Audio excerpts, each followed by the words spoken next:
What's up, Gunners? All good? Today we're reacting to what the commentators are saying about Gabriel's injury and the impact it could have on the derby. So stick around and drop a like on the video because what they said is going to spark a lot of debate. I'm going to do that. Right, let's get to perhaps some potentially worrying news with regards to Arsenal after Gabriel limped off in the Brazil friendly against Senegal at the Emirates last week. It will mean he will most likely miss the North London derby on Sunday, and a return date is unknown. It's a thigh injury now that's being said. Honestly, yesterday we talked about a groin injury, then we said it was a knee injury. Now it's a thigh injury. Okay, just to double check it all.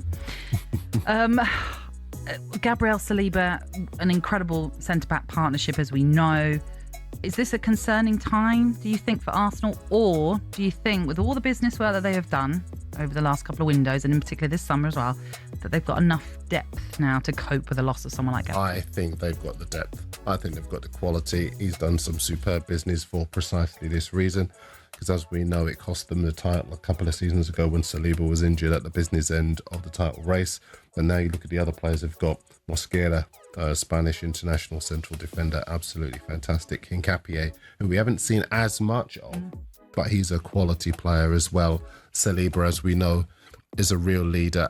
Calafiori can play centre-half as well, but he's been playing at full-back. They've got the players. They are nowhere near down to their bone. But yes, Gabriel is influential. Yes, Gabriel is a player who's very, very powerful at set pieces for them. And obviously, he's a leader for that team as well. But they've got the players and the quality. And I still do think that they'll be fine against Spurs in the North London derby, Bayern in the Champions League game after that. I think they're in good shape. Yeah. We haven't seen much of Hincapié because he generally plays the left side rather than the right side, and Mosquera came in when Saliba was injured.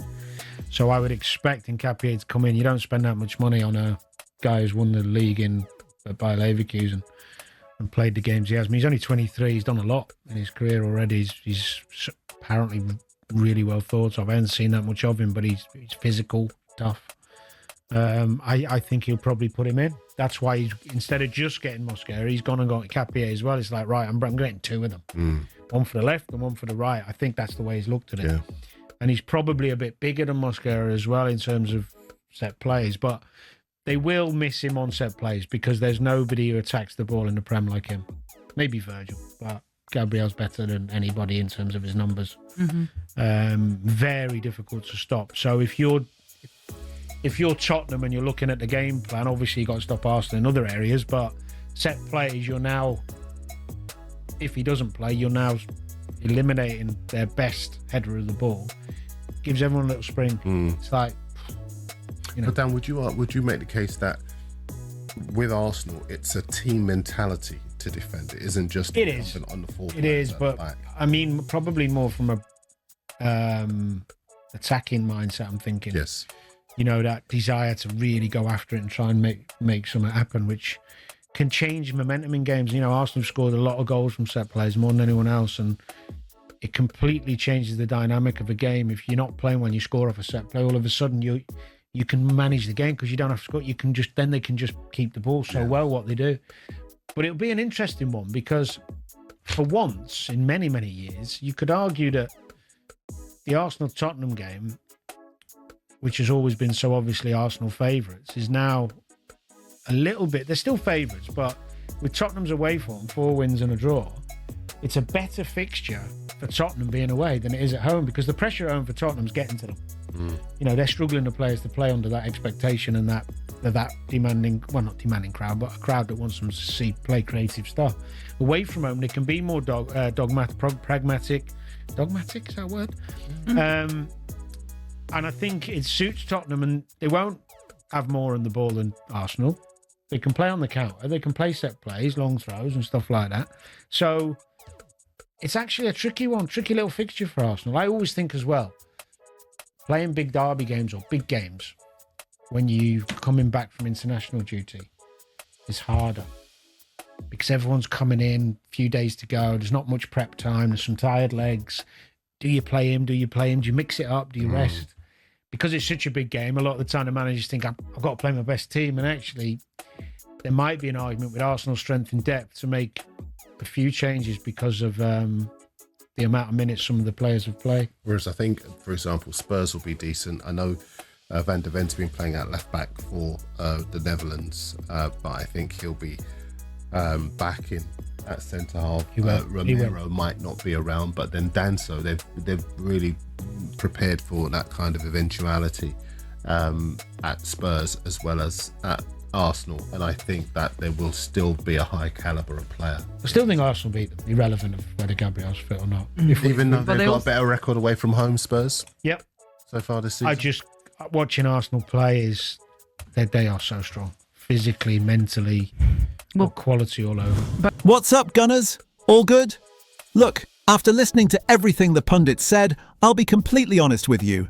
This situation with Gabriel is worrying. And it's honestly a bit irritating how they're trying to soften it, as if losing one of our defensive pillars is just a minor detail. First of all, even they don't know exactly what the injury is. Yesterday it was groin, then it became knee, now it's thigh. For me, that already shows there's something being looked at more carefully. And if the return is listed as unknown, mate, that is not a light update. Second, they keep talking about depth, quality, a stacked squad, and look, I agree, Arsenal today is far more prepared than Arsenal 2 years ago. Mosquera did the job. Hincapié has massive potential. Arteta built this squad exactly for situations like this. But let's speak as supporters now. There is no replacement for Gabriel known. He is the best defender in the Premier League in physical duels, the best aerial defender alongside Van Dijk, and our biggest threat on set pieces. Losing this guy for a North London derby is not manageable, it's impactful. They even said it themselves. If you're Tottenham, you remove Arsenal's best aerial weapon. And that's true, it completely changes the dynamics of the match. Third point, they mentioned Tottenham being a dangerous side away from home. And on that, they're right. Spurs play more freely, less pressured, and a derby right after an international break is always tricky.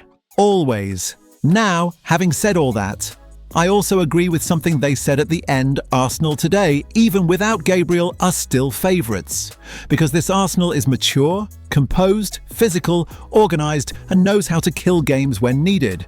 But don't come telling me everything's fine, because it's not. As a supporter, as someone who lives this club every single day, I'm telling you, going into this derby without Gabriel does change the weight of the game. It's not panic, it's reality. Gunners, now I want to hear from you. Can Arsenal still handle the derby well without Gabriel, or could this complicate things?